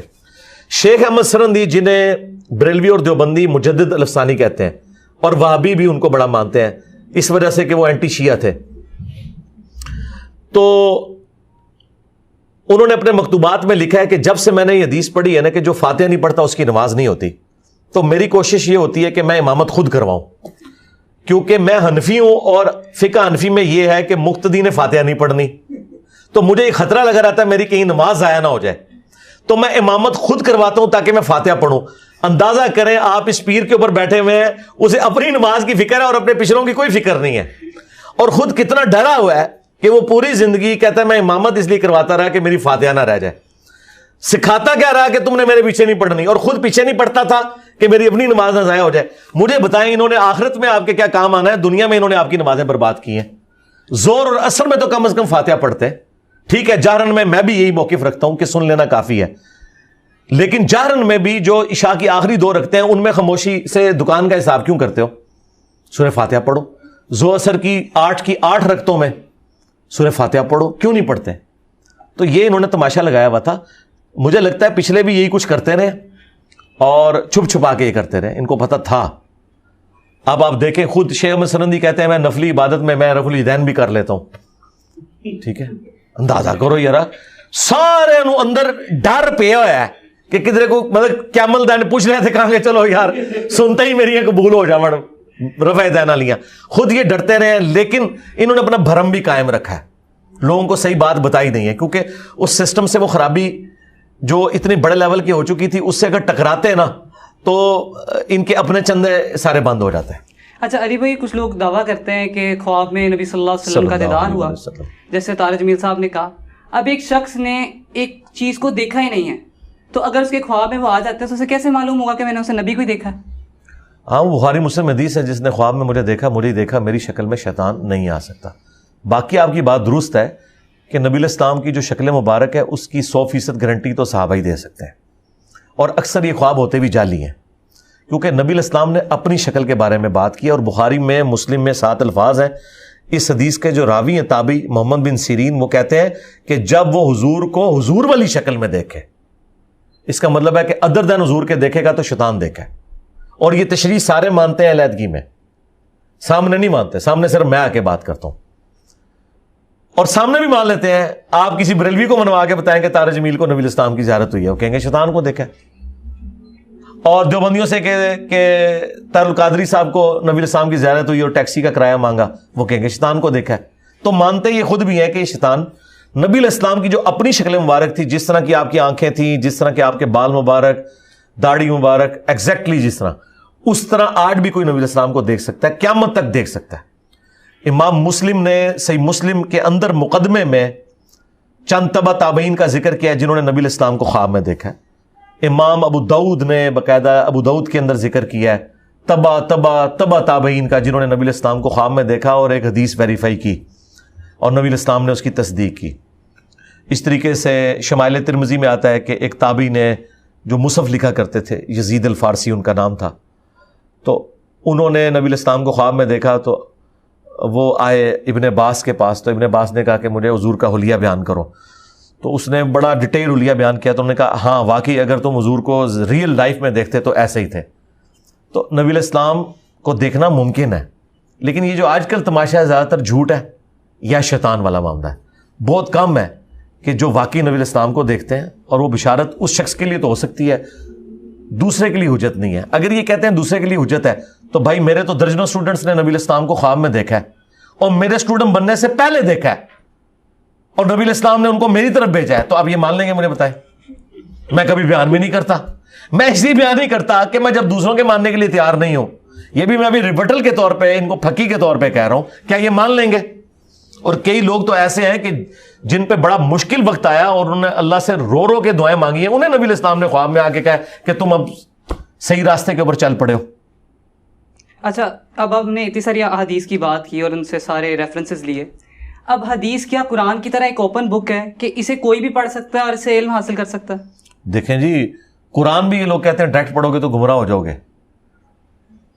ہم تو قرآن بھی ڈائریکٹ پڑھنے کے قائل ہیں اور حدیث بھی ڈائریکٹ پڑھنے کے قائل ہیں۔ جہاں آپ کو سمجھ نہ آئے اہل علم سے پوچھیں، یہ بات بالکل درست ہے کہ جہاں پہ آپ کو بات سمجھ نہیں آئے گی تو قرآن کہتا ہے فَاسْأَلُوا أَهْلَ الذِّكْرِ إِن كُنتُمْ لَا تَعْلَمُونَ۔ دیکھیں یہ مولویوں کے حق میں آیت پیش کرتے ہیں اور کتنی دو نمبری کرتے ہیں۔ اس میں الفاظ ہیں فَاسْأَلُوا أَهْلَ الذِّكْرِ إِن كُنتُمْ لَا تَعْلَمُونَ، اہل علم سے پوچھو اگر تم نہیں جانتے۔ اس کا کیا مطلب ہے کہ اگر جانتے ہو پھر پوچھنے کی ضرورت نہیں ہے، جب نہ پتا چلے۔ اب مجھے ایاک نعبد و ایاک نستعین کا پتا چل گیا کہ میں نے اللہ ہی کو پکارنا ہے، اب میں جا کے کسی اہل علم کو پوچھوں کہ مجھے بتاؤ اس میں سے میں نے مرے ہوئے کو کیسے پکارنا ہے، تو اس کا تو مطلب ہے کہ میں قرآن ماننے کے لیے تیار ہی نہیں ہوں۔ اگر تمہیں نہیں پتا تو اہل علم سے پوچھنا ہے، اور یہ حقیقت ہے کہ اہل علم دنیا میں ہمیشہ تھوڑے لوگ ہیں، اور وہی ہیں جو عقدے حل کرتے ہیں۔ قرآن میں سورہ توبہ کے اینڈ پہ آیا کہ یہ نہیں ہو سکتا کہ پورے کے پورے قبیلے ہی علم حاصل کرنے کے لیے نکل پڑے، تو چاہیے کہ مسلمانوں میں سے چند لوگ نکلیں اور وہ علم حاصل کر کے اپنی قوم میں واپس آ کے انہیں سکھائیں۔ یہ سورہ توبہ کی آخری آیات ہے۔ ہم کب کہتے ہیں علماء سے نہ پوچھیں؟ ہم کہتے ہیں پوچھو علماء نو کتنے لکھے ہے۔ انجینئر صاحب نے کبھی یہ نہیں کہا کہ آپ نے علماء سے نہیں پوچھنا، میں کہتا ہوں علماء سے پوچھیں لکھا کہاں ہوا ہے۔ کہتے ہیں یہ اگلا جملہ نہ بولیں، بس صرف علماء سے پوچھیں۔ علماء سے کیا پوچھیں؟ مطلب علماء جو ہے انہوں نے کوئی فوڈ کی کوئی چین لانچ کی ہوئی ہے، کوئی کپڑے کی برانڈ شروع کی ہے جس کا ان سے پوچھنا ہے؟ ان سے تو پوچھنا ہے اللہ رسول کیا بتاتے ہیں، مطلب وہ کوئی پیغمبر تو نہیں، ان سے پیغمبر کی بات پوچھنی ہے تو قرآن و سنت سے بتائیں گے نا۔ تو قرآن و حدیث ڈائریکٹ پڑھیں، جہاں سمجھ نہیں آتی اہل علم سے پوچھیں، کوئی مسئلہ نہیں ہے۔ مگر آج کل کے جو عالم ہے، کوئی لینڈ کروزر میں پھر رہا ہے، کوئی اس طرح پھر رہا ہے، وہ سادگی والی زندگی نہیں ہے، تو کیا ان کو سن سکتے ہیں؟ سنیں، آپ کافروں کو بھی سنیں، شیطان بھی اچھی بات کرتا ہے اس سے بھی لے لیں۔ ہمیں تو یہی بتایا گیا، ہم یہ پابندی نہیں لگا سکتے کہ آپ فلاں کو سنیں گے فلاں کو نہیں سنیں گے۔ وہ تو ممبروں پہ کھڑے ہو کے آپ کے بارے میں باتیں کرتے ہیں، جی علی کو نہ سننا، علی کو نہ سننا، بلکہ تو وہ تو میں نے ویڈیوز دیکھی ہیں، وہ تو بڑے ہی ہارڈ ورڈ استعمال کرتے ہیں، ہارڈ ورڈ نہیں، گالیاں نکالتے ہیں۔ ہاں بالکل، وہ میں کہہ رہا ہوں تو اس کا رزلٹ بھی آپ نے دیکھ لیا نا، میں نے بھی تو ویڈیو میں بتا دیا کہ آپ کے سامنے ریئل ٹائم لوگوں سے کہا کہ ہاتھ کھڑا کریں تو سارے کہتے ہیں نیگیٹو تعارف ہوا۔ آپ کو پازیٹیو ہوا تھا یا نیگیٹو ہوا تھا؟ نیگیٹو ہوا تھا۔ ہاں تو بس نہیں اب وہ تو علماء کا شکریہ ادا کریں نا آپ کیمرے میں. اب آپ تو کہتے ہیں جا کے سب کو دیکھیں, وہ کس وجہ سے کہتے ہیں کہ نہ دیکھیں؟ وہ اسی وجہ سے کہتے ہیں کہ انہیں پتہ ہے کہ جب ان کو دیکھیں گے نا تو جو ہمارے بیس لیس قسم کے عقائد و نظریات ہیں وہ ایکسپوز ہو جائیں گے.